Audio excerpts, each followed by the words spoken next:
We're still very, very, very early. You can never predict what is generally happening. Narrative changes every couple of months. Blank Twitter, 0 followers. How do they grow the community? Have a good product, something that nobody wants to hear. I really hope this year is going to be active. Call me a hater if you want to, I don't care.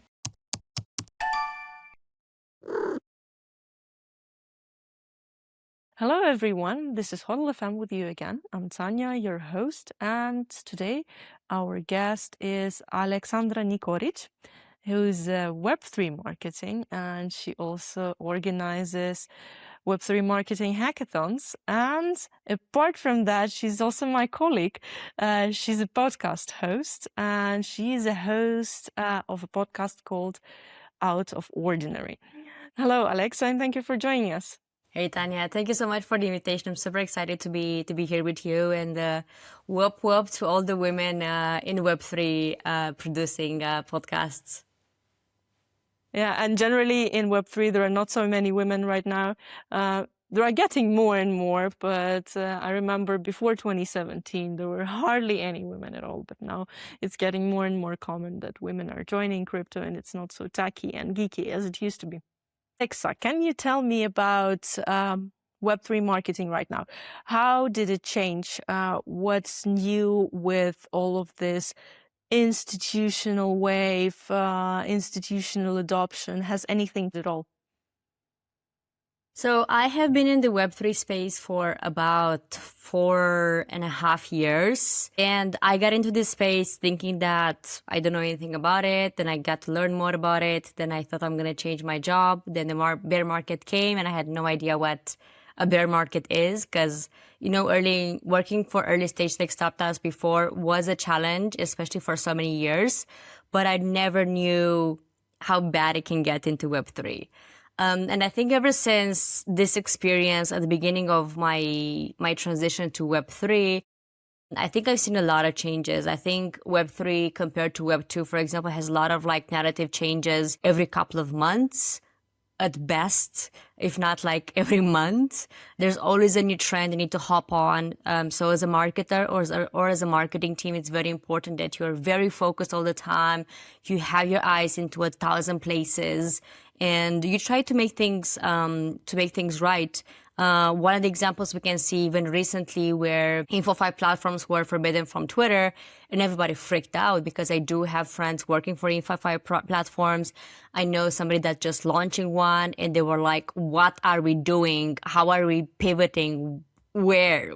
What strategy, you know? So that's going to be a challenge for a lot of them, for a lot of agencies, for a lot of brands, for a lot of people launching tokens. But I'm really excited to see where this is going to happen, especially because I've never been a big fan of InfoFi.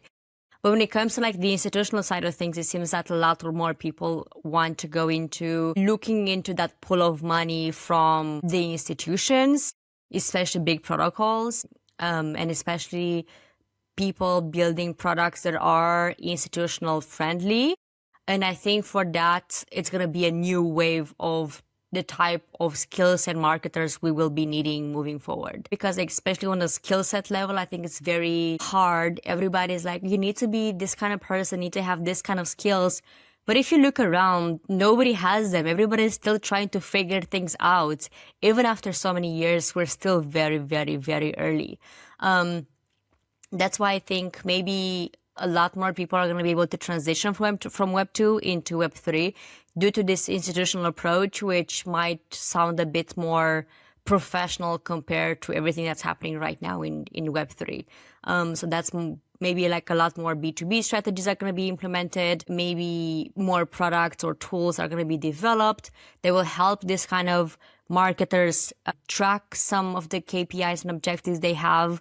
I think it's still TBD. I think it's still, if Web3 is very early stage, that institutional adoption and institutional approach is still, it's basically in the making, you know?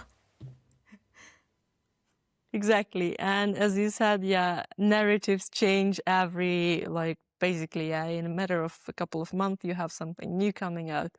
And crypto is very contingent. And you can never predict what is generally happening not just with marketing, but with prices, with trends, with everything, because something comes out and like from at one point of time it becoming super popular, and then nobody needs it in a matter of a month.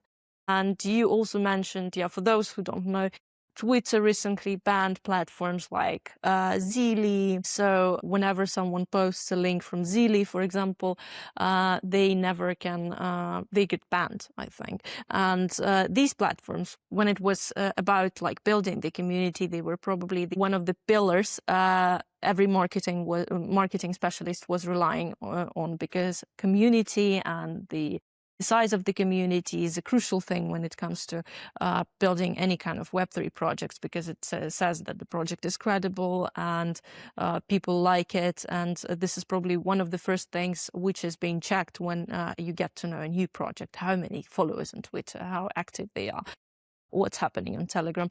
And what do you think is going to happen?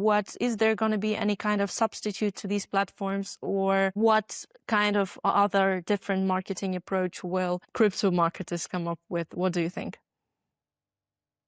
I think my very personal opinion, call me a hater if you want to, I don't care, is that I think marketers should not rely so much on this kind of like, I don't know if this is like a real word in English, like artifices, or like, it's like everything that you do with like Question or Kaito and so on. It's very artificial, right? It's, you may build actually a community, or you're just like faking numbers to show your investors or a PRA, paid PR company that like you're worth to be seen, let's say, or you're worth to be getting this money. And I think this is a very good moment for everybody to just sit down and think, what kind of strategies can we employ to make sure that we're actually building something real here? Because a lot of the times we've seen pumps and dumps, a lot of like pumps into like how the tokens were, when they were token launches, for example, they were like going really up. And then you see how there's actually not a real community because everybody sold after they got their airdrops and so on. So I think it's a very good moment to at least reflect about like what kind of strategies we will be using. Something, probably we're going to get into it a bit later when talking about the hackathon. But I've had this idea for a very, very long time, or this opinion, not idea, that there are not enough marketing tools out there for marketers in the Web3. It's probably because there was all this narrative of like maybe InfoFi and then questing platforms and so on. And as you said, everybody was using them, like the things in the Bible that you need to follow, you know. But right now, I think I have a lot of ideas on like what kind of tools would be needed for us to make better decisions in terms of product development, in terms of product development and feedback, in terms of how users use our stuff, in terms of getting to know our audiences, because I still believe that people still don't know what's up. So that's why a lot of marketers are still going in the blind, and sometimes they're being directed by maybe the VC, maybe the founder. Sometimes they're not the right skilled person for that specific role. So I think that's one of the reasons why I don't think we're advancing as fast as we could. But I'm hoping that as the time passes, we will have better products. And if that happens, then I think we're going to make better decisions with our marketing strategies and everything we do, basically. Okay, yeah, that makes a lot of sense, actually. And coming back to community, I am wondering how can a project right now who's just starting out without Galaxy, without Zili, without all of these platforms, build their community from scratch? What do they do? Where should they go? Just like they have a blank Twitter, 0 followers. How do they grow the community? What would you do if you had this kind of project? There are just a couple of ideas right now because it really depends on the product. It really depends how technical it is, who's the target audience, and so on. So I'm just going to share a couple of stuff which I've seen that work for me, and they're independent of, or I've seen it with other people as well. And I think they're independent of like, is Zili still alive or not? One of the first things that I would do if I would have a page with like 0 followers would be to, first of all, like make sure the page looks okay. I have a pin post and like basic stuff, but I think many people skip this very basic steps to it for everybody that get into your page to at least know what they're doing. The second most important thing from my perspective is for the founder or the founders or the team to start talking about your product, about the journey, about anything. I've seen the effort compounding over time. And I think especially if you're like somebody that's like trying to drive your company, through your personal brand, I think it's a pretty easy way to bring credibility to the project, to bring community. People hear you in spaces, people hear you in writing, people see you in comments of everybody else. They see you engaging all the time. So that brings a lot more credibility, and people would be willing to check you out. And I think that's kind of one of the ways you can start. Then I think you can also employ a lot of strategies like videos and hopping on trends, and everyone else that I speak to tells me that this is actually a strategy that worked very, very, very, very well for them, because it's a way to bring awareness. So it's not just a way to shill your stuff if you do it right, obviously, depending on who does all these comments. Watch out if you're hiring a marketing agency, because I think a lot of them, they think they know, but they don't really know, or they don't understand your product, but they do a lot of automations and stuff. And you want real stuff if you're like there for the long run, if you're not just there for 2 seconds of glory, let's say. And then maybe show proof, obviously, with like through all the content that you do and so on. This is something that I would do too, which I know for sure 100% that they will bring results over time. It just really depends for you how fast you want to grow. And I think one of the last things, and I see a lot of my friends asking me, like, they just got like new jobs and like, Alex, what do you think we should do here? What should do here? And I'm like, you should pay me, okay, for all this like free stuff that I'm giving you. But so I'm actually giving them for free right now. One of the things that I think would be very important right now, there were a lot of KOL campaigns that were being put forward, let's say, because they would be the ones that would drive a lot of your community, right? I think it's time for us to look into brand ambassadors a lot more. People that, even if you pay them a bit, but like you try to engage them through some of the stuff, that some of the content. Maybe you fly them somewhere. Maybe you do a bootcamp with some of them. Bybit, for example, does content community. They brings their biggest traders, KOLs, and people that create content every year, and they all produce content and trade, and they interview the founders of the team and produce a shit ton of content about that. And for them, that is a moment where like a lot of their community grows, a lot of their like deposits on the platform grow, and so on. So, and it's also a great way for like to foster an engagement between the people that are kind of driving your product, and to create engagement with them as well through your team and to your product and to your CEO and so on.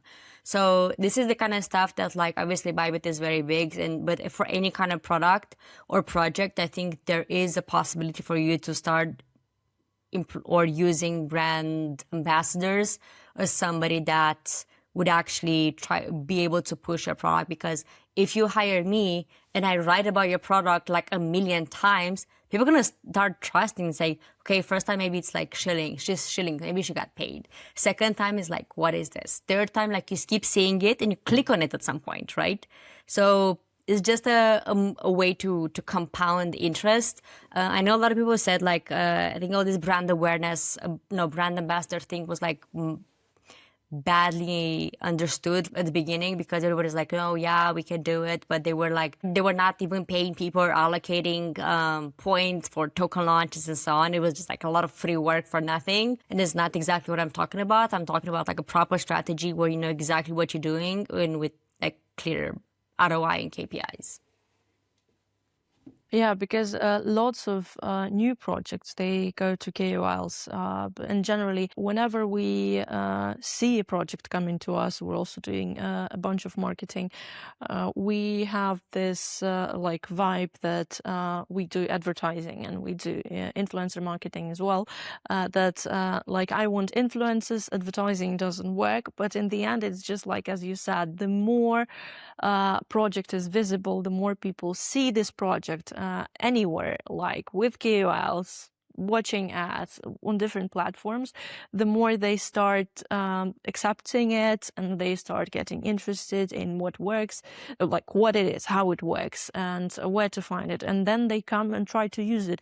And it really matters for the brand the amount of times they actually encounter you online, offline, wherever they go.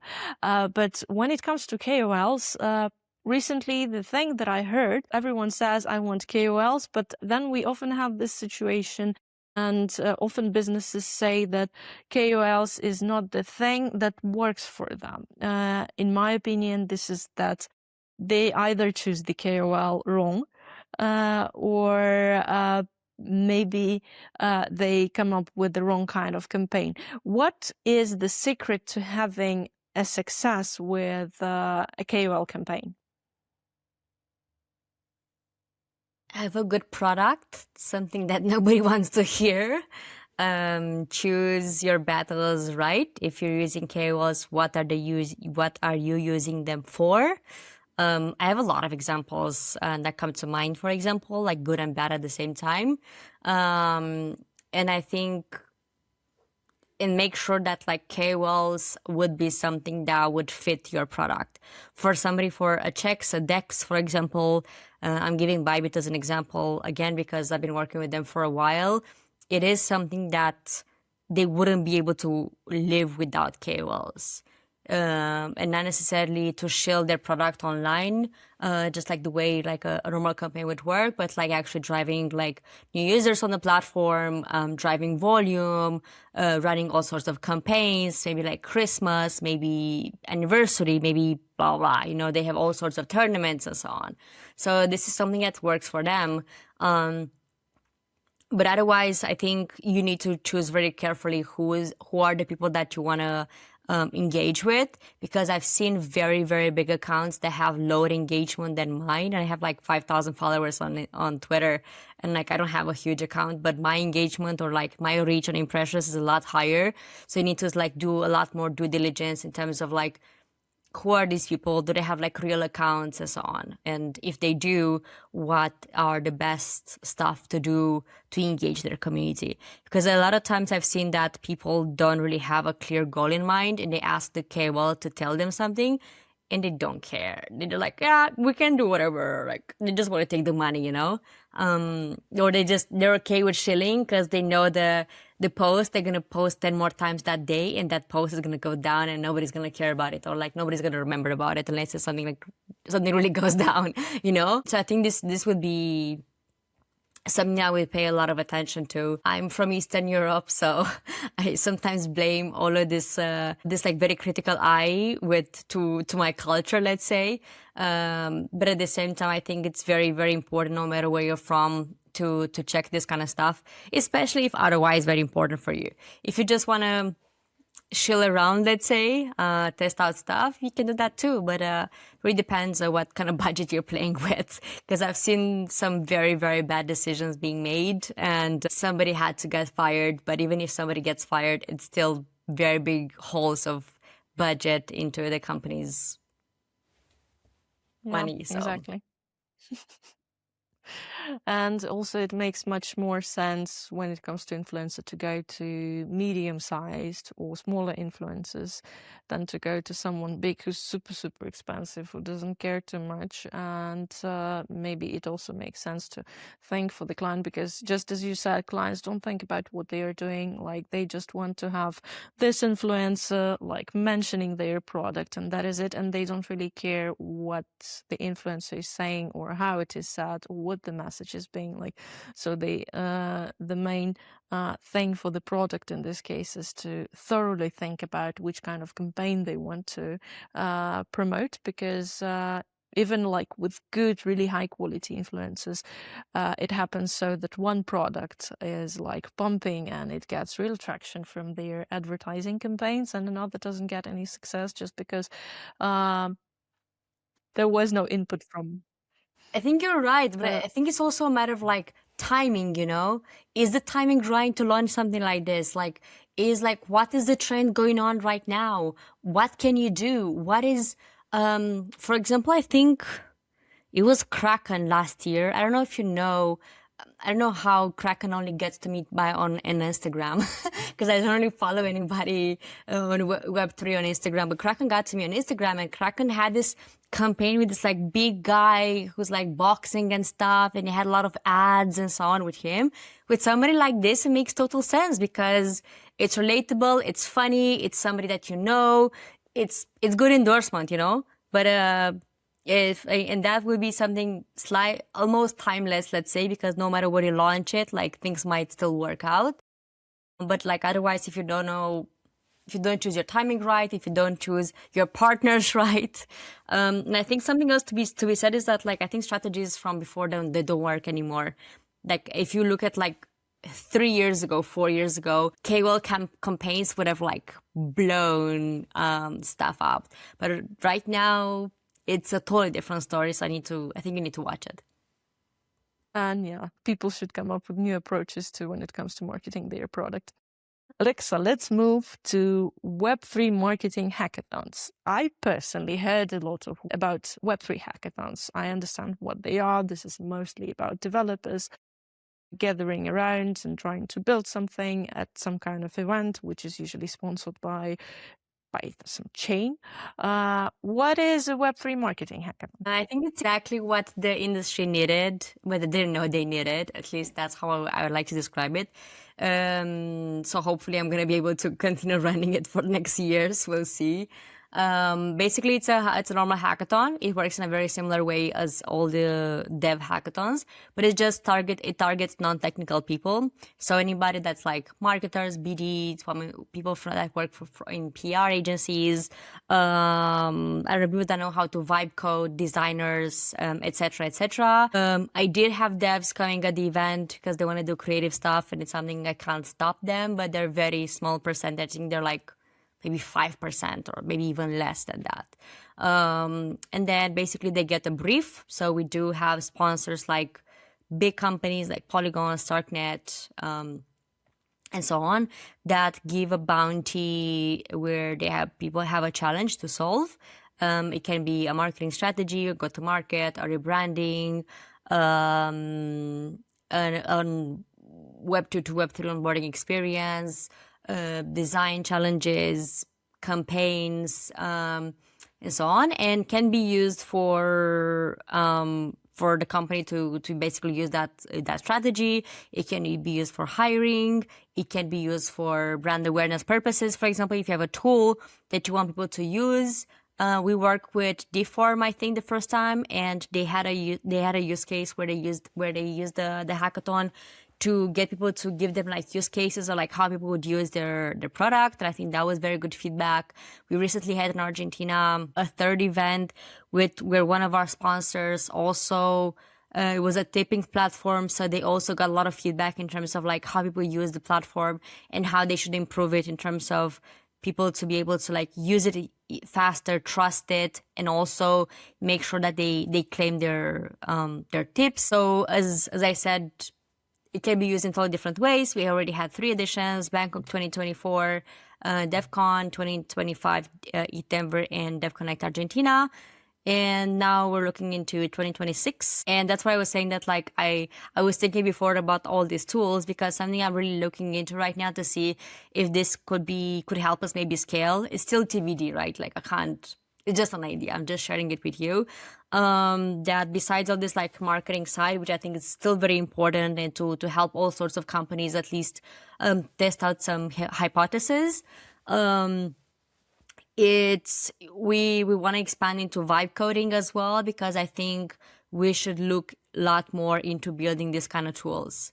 And as nobody's doing it, and a lot of normal hackers or like normal companies that put a lot of money into normal hackathons where there are a lot of bounty hunters. I'm not saying everybody is, but there are a lot of them. I think this is a very good opportunity for us to be able to actually ship products that could be used and by at least the community we have around what we managed to build so far. Oh, this is really cool. And who came up with this idea? Was it you, the person who came up with the idea of Web3 Marketing Hackathons, or was there someone else and you just got it? I want to say it was my idea, but it wasn't fully mine. I'm part of HIFI. So HIFI is the community for women, and they are actually the ones that helped me understand Web3 a bit better in 2023, I think, or 2022, I think.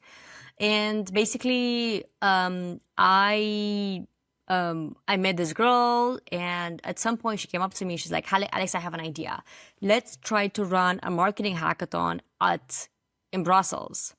And I have a lot of experience doing all sorts of stuff, but I've never raised money for an event before. I've never done sponsorships. And I said, yeah, I don't know what to say, da, da, da. And then I said, okay, let's do it. And she said, no, I'm getting back to my master's is not something on my priority list and so on. And I've kept this idea for a long time. I posted on Twitter twice, and both of the posts kind of went viral. And that made me realize that there is something I'm sitting on there. That's because I was like, okay, if I'm going to post about it and nobody's going to be interested, then maybe I shouldn't do it, But I did it twice, and every time, like, just everything was great. And then I said, okay, I think I have a location. I was actually the first time I raised money like 3 weeks before the event. I was in Sofia in Bulgaria. Everybody's like, there's no way you can raise money. I was exactly 3 weeks away from the time where the event was supposed to happen. I was like, well, let me see.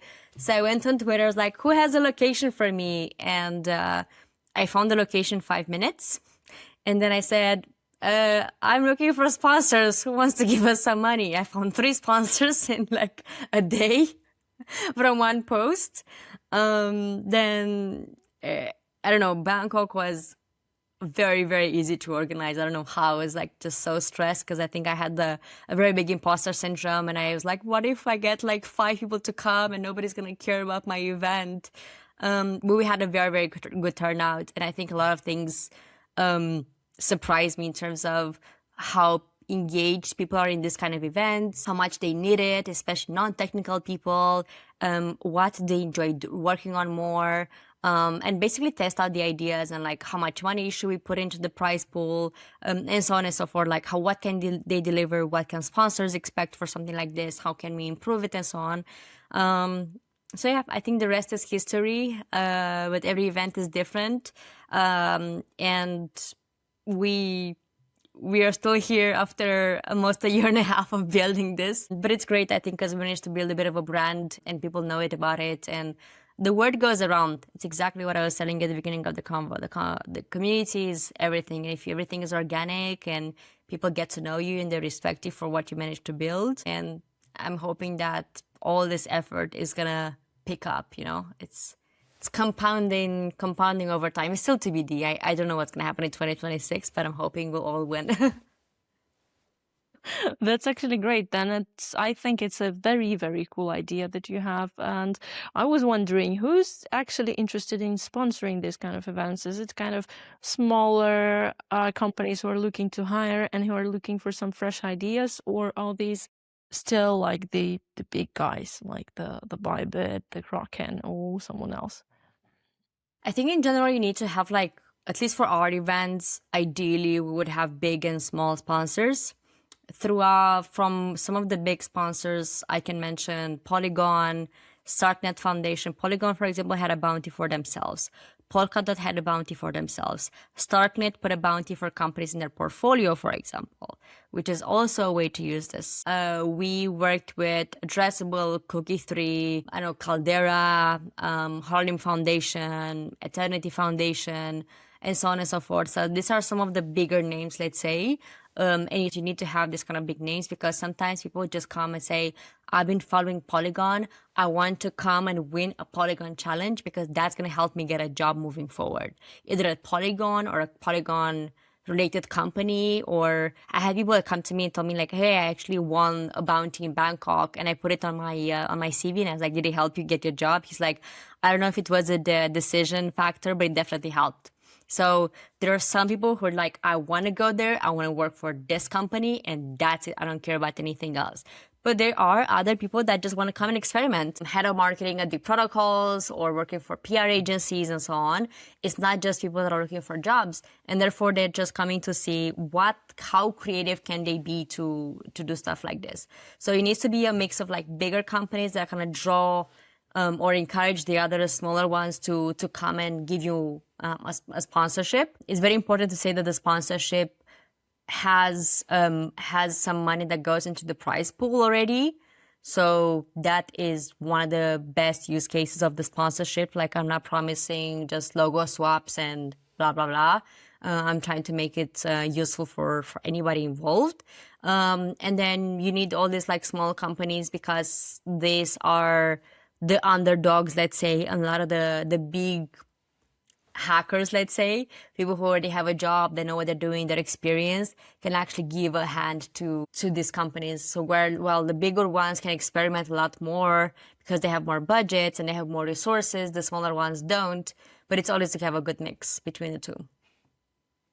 It's really cool. I think the idea is totally amazing. And the fact that companies can hire really cool people and get more and more ideas in terms of how to promote their products is also very cool, because during these events, people sometimes can come up with very not standard stuff, which can be afterwards applied on practice and checked, which is really successful sometimes. Thank you, Alexa, for this, for sharing your insight, for telling us more about Web3 Marketing Hackathons. I would really love to actually join one after our talk. To wrap it up, I wanted to ask you, what do you think is going to be the marketing narrative for crypto, the marketing trend for crypto in 2026? I don't know yet. That's why I was saying that TBD-ing, especially because I've been off crypto Twitter for about 2 months. So I'm just getting back into it. But something that it's all over my newsfeed right now is clipping. So I think a lot more people are going to get into video content creation, and this clipping industry is going to grow a lot more this year. So at least this is something that I am seeing. In terms of brand awareness and stuff like sponsorships, and it comes to like events and stuff, I'm seeing a big shift from doing random events or smaller events or community-driven events or for the community, whatever, to more institutional focused. And one example of that can be it's ETH Denver, because I don't know if you saw, there was a great analysis from Angela from StartNet about like the number of events that were like last year compared to now. And that was pretty interesting to read. It's still TBD to see how the event is going to go. But I think a lot of companies decided to pass, maybe because like ETH Denver and ETHCC are still pretty back to back. But I think like a lot more money is going to be put into these institutional focused events. Are they going to have better ROI? I still don't know.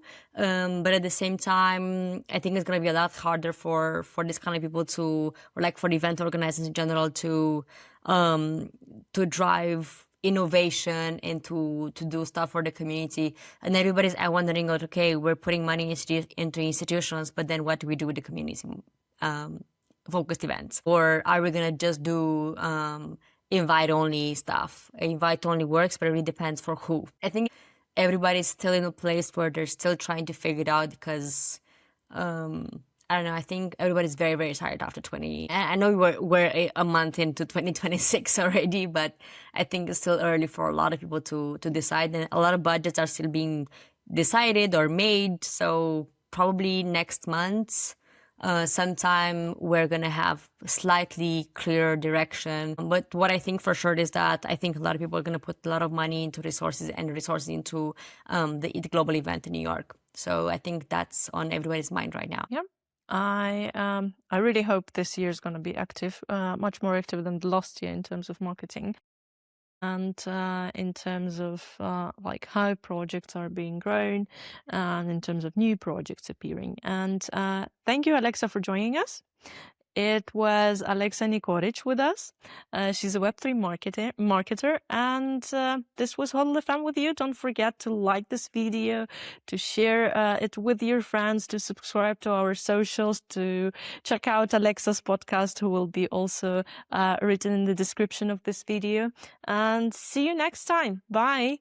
Bye. Thank you so much.